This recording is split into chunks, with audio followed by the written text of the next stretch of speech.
Dan Copen here, your San Diego real estate agent. I'm here with Ali Mirdamadi, and we're talking about his company that he's created called Juuj Box. Yes. Tell us a little bit about, well, let's start with you. Tell us more about you, where Cool. this idea came from. Yeah, thanks, Dan. Yeah. Good seeing you again. Yeah, likewise. All right. I come from a background of working in large corporations. I've spent some time at Wells Fargo. I've spent some time at Oracle now for a while.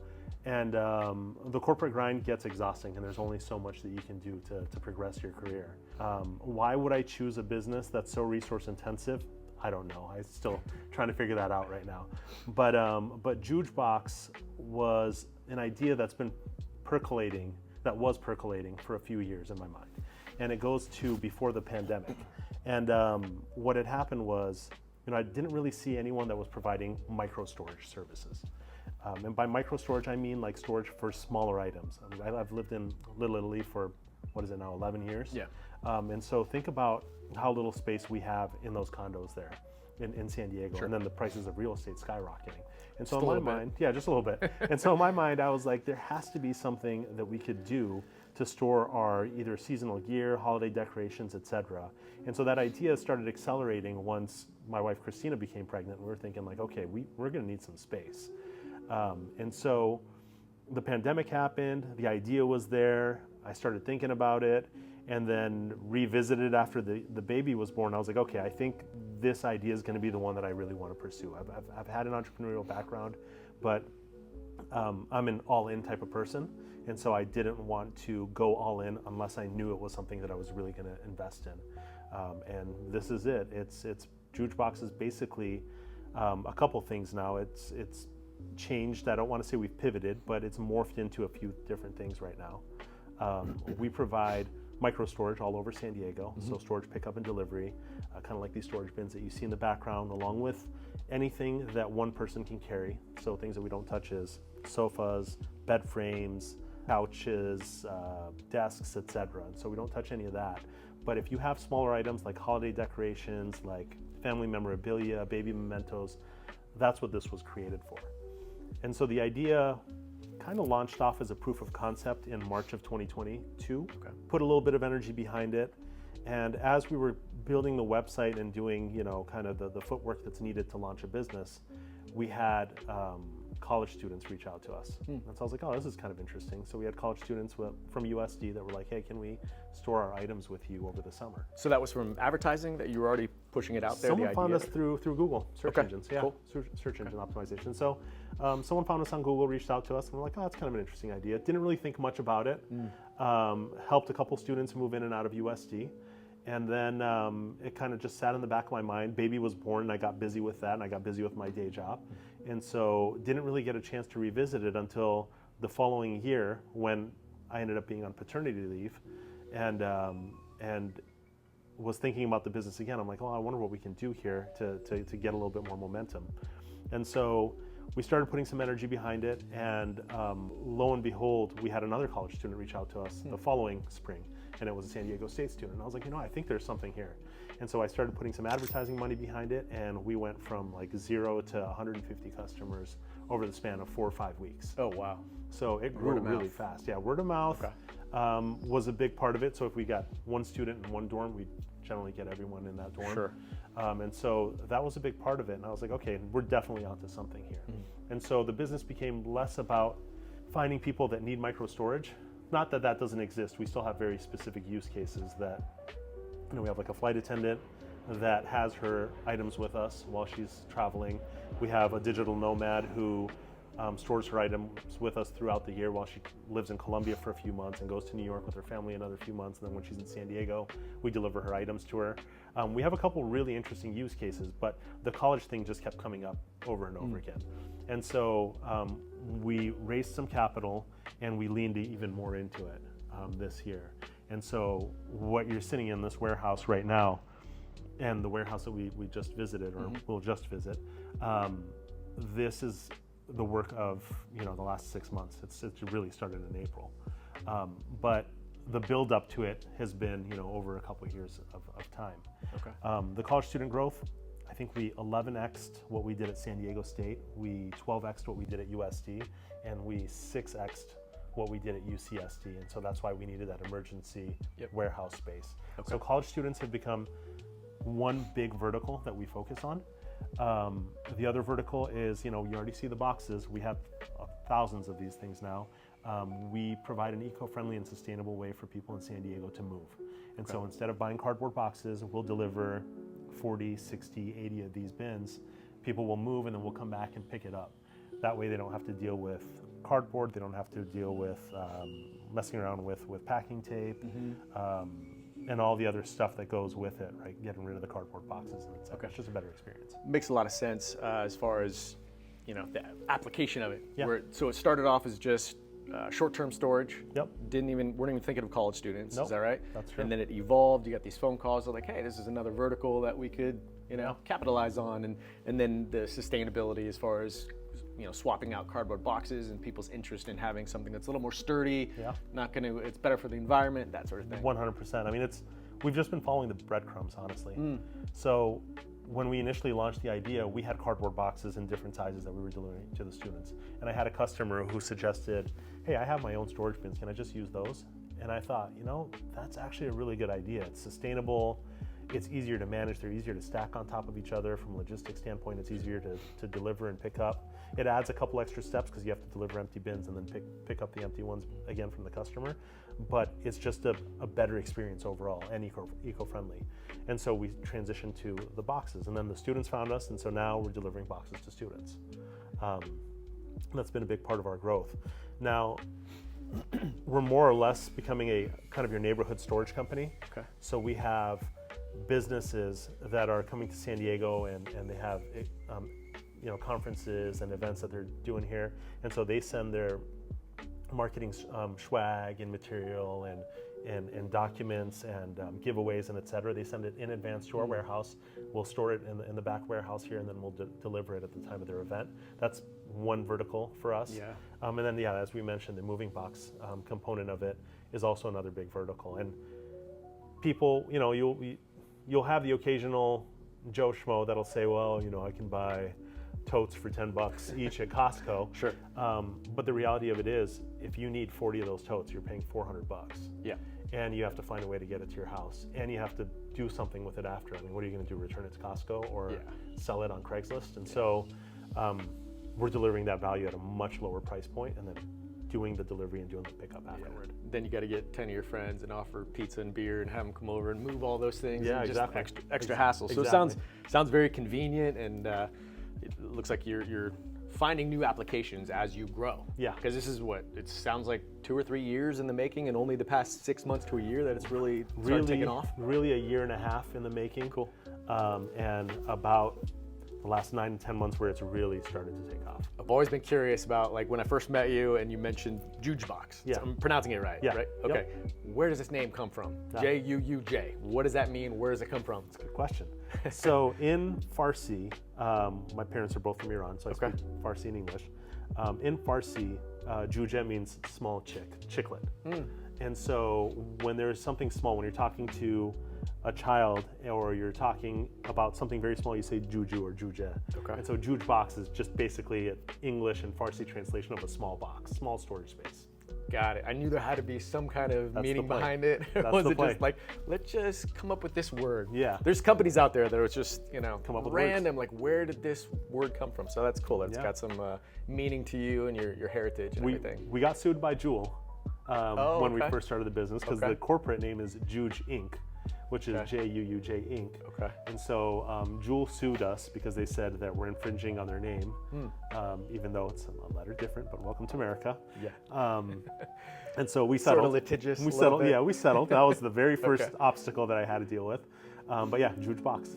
Tell us a little bit more about how does the service work? So let's say I'm a freshman, I'm moving in to USD, or maybe it's my parents who are like trying to figure out how to help me move my stuff in. Yep. How do they work with you to make that happen? That's a good question. So we work with both parents and students.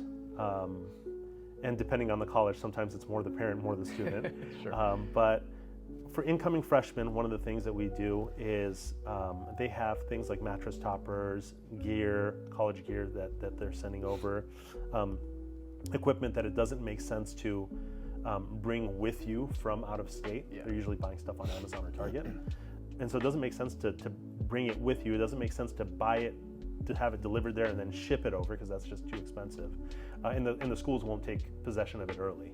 So what they do is they send it to us, we label it, collect it, keep it in the warehouse, and then when they move in, we deliver it to their dorm, right to their door. So that's what we do for freshmen. And then as freshmen are moving out, and the rest of the years, what happens is they let us know, hey, these are the items that I need to put away for summer. We drop off the storage bins for them. The average student uses about 4 to 5 of those. They put all their clothing, bedding, small appliances, their kitchenware inside of the bins. Then we'll wrap it along with a mini fridge, scooters, other typical college items, and we'll haul it away to the warehouse for the summer. Okay. At this point, I know you're still growing.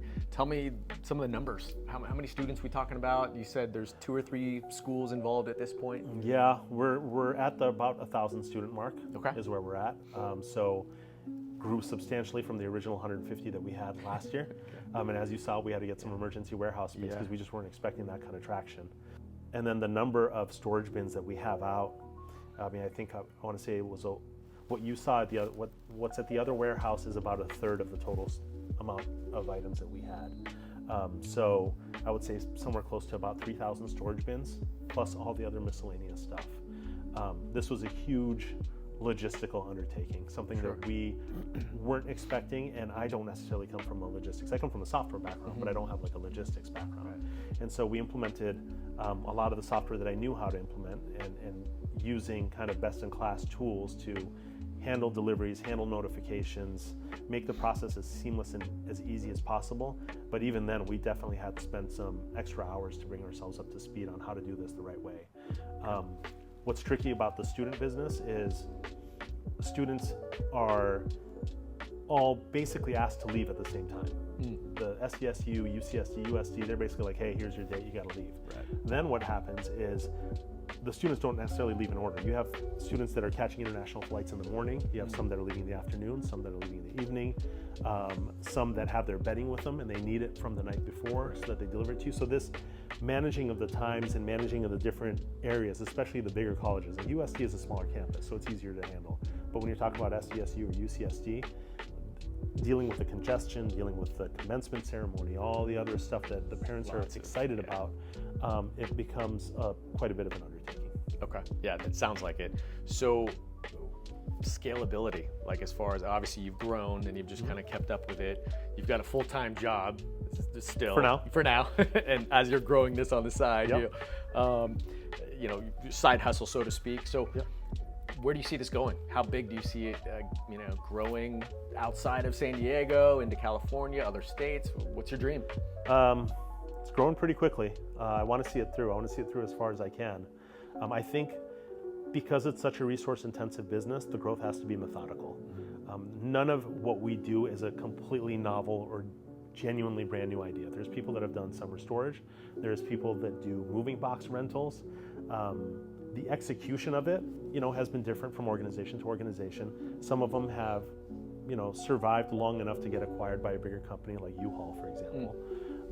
And others just kind of dwindled away after a while because it is very resource intensive. So it's hard to manage all of this. And it's one of the reasons that I actually took it on. I mean, I'm, again, a software guy working at Oracle.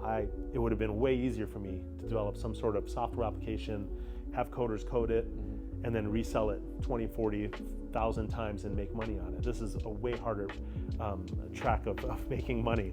But it can't be disrupted as quickly as the software industry can with AI. Storage is always going to be a thing in the United States. My goal isn't to take on storage units. I think when you think about storage, there's also storage and pickup and delivery services that have existed in the past too. And so our goal isn't to take on self-storage units head on. That business is always going to be there. We just feel like there's this niche area where people value service, the easiness of doing business with a storage company that will pick up their items. Like if you're renting your Airbnb or renting your home as an Airbnb and you want your personal belongings off-site, I drop off the boxes, I take everything and I take it off-site. When you're coming back in town, we deliver it again. Like that kind of convenience is what people are looking for. And then combine that with, again, the convenience of using our moving boxes when you're moving. And so a lot of what we're building is around customer convenience. And that can branch out into many forms. There's 2 or 3 forms right now that are taking shape that we're going to pursue, and we're going to start expanding into other places. I think for us, logically, it makes sense to start moving towards Orange County, and eventually LA, and then from the east towards Arizona. Okay. So very cool. We'll see how long that takes and what happens, but but there's definitely some interested parties from an investment standpoint that want to see us grow and help us grow. But again, because it's so resource intensive, it has to be methodical. You have to have done the due diligence, because the difference between getting something right and wrong could be the difference between 30% margins and losing your ass off and completely going out of business. I like that you've thought through as far as your competitive advantage and putting in the sweat equity, having it be, it's resource intensive, like you said, where someone can't just come in and duplicate it. It's like you're figuring out your identity, what makes you better than other options out there, and that's one of them is someone can't just come in and duplicate it, like you said, with just a software app and boom, boom, boom. You'll talk to investors. So and this is for anyone that's thinking about starting a business. You'll talk to investors, and the first thing that they'll tell you is that you need to create a moat. There needs to be some sort of unique intellectual property that differentiates you from everyone else, that you can trademark or patent or something. And when it comes to services-based businesses, operational excellence is that moat. Investors don't like believing it because they think that, so you can still go and copy it. But the reality of it is, even when I started this business, I thought about, I was very apprehensive about sharing my idea with other people because I was worried people would go and duplicate it. But now that I'm knee deep in it, it's so freaking hard to do it day in and day out. That I welcome other people to try to do it because it's just so challenging. But again, as an entrepreneur, you don't go into it thinking about this big sphere of potential challenges that I'm going to run into. You're like, okay, what problem am I solving? How do I solve that problem? How do I solve today's problems? And then you just put one foot in front of the other and take it day by day. I remember meeting you because we met at a networking event and just started talking, and I remember you sharing it with me. You're like, well, this is my day job with this company, and here's this idea. And I remember you seeing me a little bit hesitant as far as like, not getting into too many details because it was still like the brainchild of you trying to figure out, how many details do I want to share with the general public, let alone a real estate agent who knows a lot of people. Like, all the people. Being in San Diego, it's a small little town, you know? So I appreciate the fact that it's, service-based, resource-intensive, because and it can't just be duplicated or replaced by AI, right? No, you're hands-on. You've got to have people carrying boxes, drivers driving trucks, movers. There's a lot of people in the mix. It can't. And then the other aspect of like what I guess a differentiator is, like when you think about movers or you think about people that work in the storage industry, you don't think about a friendly person that's maybe around your age range, right? You have to realize that predominantly most of our customers are female. And so we're handling the personal belongings of females. So you have to have a specific type of person that you can trust and that customer can trust with handling their possessions. And so we're not holding back when it comes to paying our employees a livable wage. That was like the number one goal that I had for this business. I knew it would be resource intensive, but my goal was if we can pay people a livable wage, and again, not assuming that they're going to do this for the rest of their life, but for this part in their career, for what they're doing, if they can get a livable wage, I know that the customer service that they deliver will pay off in dividends, because no one in the services type of business is known for phenomenal. I mean, everyone writes it on their website, but like you really have to execute it. Otherwise, it's just mouth service. Yeah. So, being in software, do you have an app that students use to manage this whole thing? So, because it was a proof of concept, I didn't want to go and spend a couple $100,000 on building software. It's not the smart thing to do. There's a lot of out-of-the-box software that can help you get the business to this point. So we piecemealed a lot of things. We have a logistics application, we have our CRM application, we have our front-end website, we have the back-end databases. They all communicate with each other. We have our phone software. We have AI software that runs on the phone software that gives you kind of an overview or a summary of the call and the action items. So like things that are actually useful and not just cool, you know, like things that will actually drive good customer service. That's been the focus. But we're going to get to a point where we may have to build our own software to be able to meet the customer's needs, and building an app goes along with that. I haven't ever been a big fan of forcing people to use an app or use your service, you know, using a specific app that they're limited to and they have to register for to just do a storage, you know, storage service. So if people want to pick up the phone and call and just say, hey, you know, I need this, can you do it for me? Yeah, absolutely, we can do it for them. Yeah, it seems like it'd be nice where it's both, because in the student vertical, you're dealing with both parents and students, and I'm sure they both, you know, maybe mom and dad are paying for the service and they want to know where's my kid's stuff and all that kind of thing, where it can be very versatile. Each step has given us lessons that we're utilizing to better our systems, right? Like the automations that I created helped solve last year's problem, but this year with us growing as fast as we did, it opened a whole new can of worms. I bet. And so now, you know, even though we took pictures of all the items that the customer stored with us and we had those on record, well, now we need to find a way to share that with the customer, right? Now we need to find a way where they can control and make changes to the date of their delivery up till 24 hours before the date and time of delivery. Right. We want to give them more control and more visibility. So that's kind of going to be the next enhancements for us. Okay. So being in real estate, I appreciate the service focus, you know, of it, and keeping in mind what I'd call your avatar, you know, the demographic. Yeah. Who are we serving? What are their concerns? What are their pain points? And obviously, in talking with you and hearing about this idea, I'm automatically thinking of how can this apply to my network, the people that I work with, and I'm selling houses to people or helping people sell homes. And in that process where there's a lot of moving parts, do you have any ideas as far as how you could see that being applicable within, you know, general real estate sales? Yeah, there's a couple of situations where we work with folks. Someone's selling their home and they want to stage their home and get their personal belongings out of storage. That's one. Or get it into storage. That's one use case. Our moving box service is kind of the big one because we drop it off. People can toss their stuff into the bins. You don't need to use tape. Just put everything in there, and the movers love it because you can stack them 6-7 high, and they drag it out. And the other cool part about that specific service is if you have any items left that you don't want to move into your new home, and you have them in our boxes, we'll just take them to storage for you, and we'll hold on to them until you need them. So again, the family memorabilia, holiday decorations, baby items, mementos, etc. So I think those would probably be the most applicable is during when want to move, or if you have, you know, small items that you just need to get out of the house and clean up a little bit, especially if you're living in a condo downtown. Well, now knowing that I've got this resource, you know, as I sell homes, I'm sure situations will come up where I'm like, this is perfect. Call Lee, like, 'cause, you know, things like, all right, we've got to personify a home. You know, we want to take pictures, or we want to set it up for tours, and we want to get rid of, like, you know, some of the things you were talking about, just small knickknacks, and just, you know, keep some of the major items, but put into bins and get them somewhere else where we don't have a place to store them on the property. So that'd be a perfect application. It's just a month or two, and you know, love easy. To do it. Pick it up for free and then deliver it for like a flat $30. Yeah, so that's great. That's great. That's one of my last questions as far as costs. What are we looking at for how this works? Not that expensive. Okay. Not that expensive. These prices may change, but for now, the average box is about $18 per box per month. Okay. It's month to month. We pick it up for free, and then we deliver it for $30 flat anywhere in San Diego.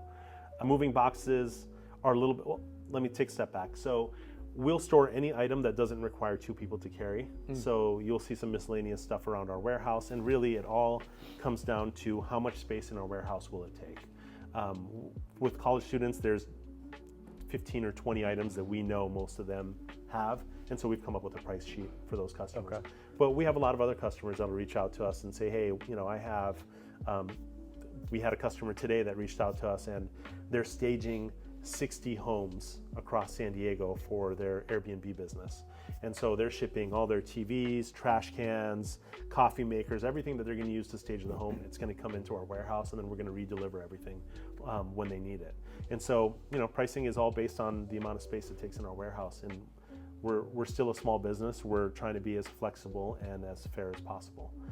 With the moving boxes, 20 of the moving boxes start at like $110. I think 40 of them are $120. So you get 40 of these big guys instead of, you know, $5 a cardboard box or $10 a tote, and you're saving some money. All right, thanks so much for watching this video, and hopefully our conversation helped you learn more about Juuj Box and how their services might be able to help you with any of your storage or moving needs. As a San Diego real estate agent, my goal through conversations like this one is to help support other local businesses like Juuj Box who are providing an amazing service to the community. So if you can think of another interesting local business that deserves a highlight, please comment below or send me a DM. Finally, as a thank you for watching the video through to the end, Ali has kindly offered to provide a discount code so that you can give Juuj Box a try for your own storage needs. So, Ali, if you wouldn't mind, please remind the viewers of who this service is for. Talk about, the packages that are offered, what that discount code is, and the best way for them to sign up to use Juuj Box. Yeah, sure, Dan. Thanks again for the opportunity. And Juuj Box loves working with Dan. We have two core services. We have our moving box rentals and we have our storage services. If you choose to use our moving boxes and rent out our moving boxes and you're moving within San Diego, you can get them in bundles of 20, 40, 60, all dependent on the number of bedrooms your home has. You can go on our website. It's juujbox.com. And while you are checking out, you can put in the discount code Dan the Man with a capital D, capital T, capital M. I'm sure you'll put that underneath here. And that'll give you a discount. If you need storage, just in the contact form or when you call us, let us know that you saw this video and we'll incorporate a discount into the final quote. Thanks again for your time today, Ali, and sharing with us the Juuj Box journey and evolution. We wish you continued growth and success with your business. Be sure to subscribe to my YouTube channel for more videos like this one, and feel free to follow us both on social media at the screen names below.